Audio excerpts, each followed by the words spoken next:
The first rule of success is to have a vision. You see, if you don't have a vision of where you go, and if you don't have a goal where you go, you drift around and you never end up anywhere. It's like you can have the best ship in the world, you can have the best airplane in the world. If the pilot or the captain doesn't know where to go, it would just drift around. It would not end up anywhere, or most likely in the wrong place. So that's rule number one, have a vision. Rule number two is, don't listen to the naysayers. Don't listen to the naysayers. Everything I ever did, the thing that I heard out of people's mouth was, that's impossible. That can't be done. Or no. So whenever someone said to me, it can't be done, I heard, it can be done. When they said no, I heard yes. And when they said it's impossible, I heard it is possible. And I did not listen to the naysayers. So this is a very important lesson for all of you. So when someone says, no, this is a stupid idea, you in your mind, you don't have to say it, but in your mind just say this, fuck you, you're an asshole. What do you know? And the next thing, the third point that I'm gonna make to you is, work your ass off. There is no magic pill. There is no magic out there. And it drives me crazy when people say that they don't have enough time to do something for 45 minutes to an hour a day to improve. If it is physically improve, or if it is mentally to improve. Imagine you read 1 hour a day about history. How much you will learn after 365 hours in 1 year. So you work your ass off, and then you let the world know about your work. That's what it is all about.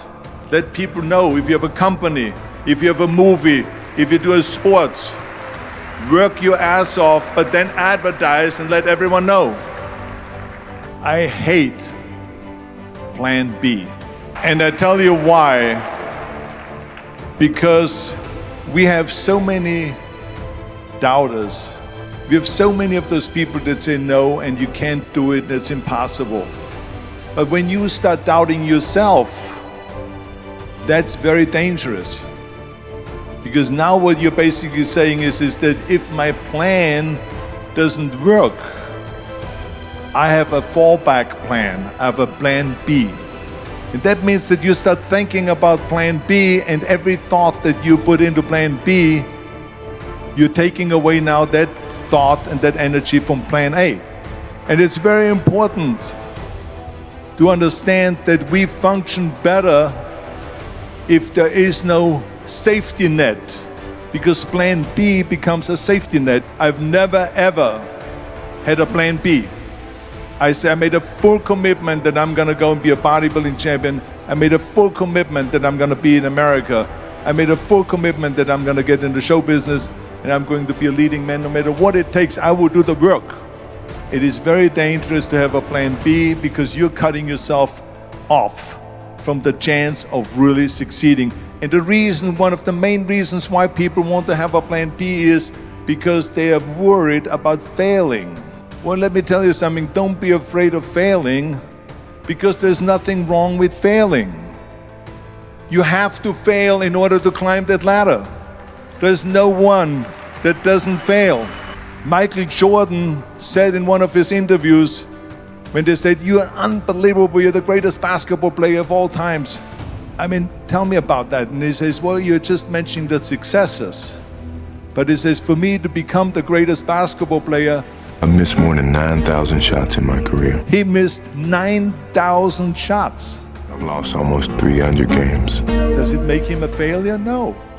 He's one of the greatest basketball players of all times, but he failed 9,000 times. We all fail. It's okay. What is not okay is that when you fail, you stay down. Whoever stays down is a loser, and winners will fail and get up. You can only feel complete as a person if you think about what can you do for your fellow member around you that maybe needs help. Every day we are benefiting from someone helping us. There's no such thing as a self-made man. I mean, when you think about it, you're born and you need your parents to raise you. You need your teachers to teach you. You need your coaches to do sports. We need help. We need help. If you haven't walked away from it, you haven't blown it up.